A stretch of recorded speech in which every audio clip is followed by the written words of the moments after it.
Hey y'all, how's it going? Welcome back to Two Loves and a Like. I'm India. Thank you for tuning back in. Today's edition is going to be all things breastfeeding. I'm breastfeeding my baby girl, and I'm going to share with you the two items that I absolutely loved in that process and the one that I just liked. So, for the first item that I absolutely loved on my breastfeeding journey are the Magic Gel breastfeeding pads. I just popped these into the freezer, and when I was feeling achy or my nipples were a little bit sore and tender, I put these on my breasts and they were golden. So if you're experiencing any aches and pains, I highly recommend these.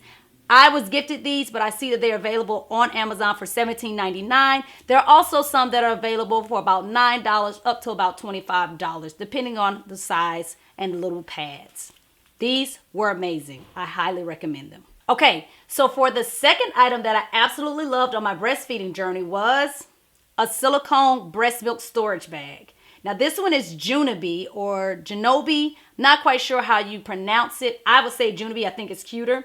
But it is a little bit on the pricey side. I'll be honest, I got only a 2-pack for about $19.99 on Amazon. I see that you can also grab a 4-pack for about up to $25. It is on the pricey side, but it is absolutely worth it. I found it to be a lot better with storing the milk and also being able to squeeze some of the air pockets out of it so that it can help the milk freeze a little bit nicer and not have any freezer burn.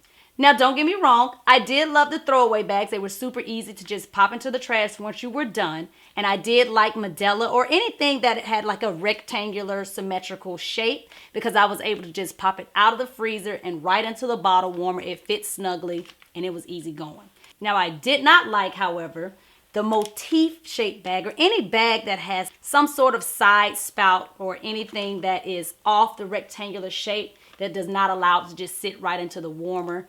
It's just really hard to maneuver. It stores pretty well because it stacks nicely on its own, but unfortunately, it's not very easy. I would have to either boil water on the stove and pop it into a pot or wait for it to thaw out, which is recommended to just let it thaw out overnight in the refrigerator. But if I'm on the go, it's not very easy to maneuver. So I didn't like shapes like this, specifically this motif. Sorry. Now, for the item that I just liked, but I use from time to time were nipple creams. So I was lucky enough to not have any chafing or any type of dryness around my nipples during my breastfeeding journey. And I rarely used them. When I did use them, I did prefer this Earth Mama one versus the one from Honest. I felt like the Honest one was just a little too oily and it did not quite rub in as well as the Earth Mama. So if you do in fact need to use, I do highly recommend the Earth Mama over the Honest. Both of them are available at Target. These were gifted to me, so I'm not exactly sure of the price, but I'll pop it in right over here just for your reference. But I just liked it. I didn't really use it much because I didn't necessarily need it. And honestly, lotion did the trick. So there you have it. And that's it. Thank you again. Your viewership is always appreciated. Please tune in for the next Two Loves and a Like. I am India. I appreciate you. And remember, moms, you're doing great. Stay strong.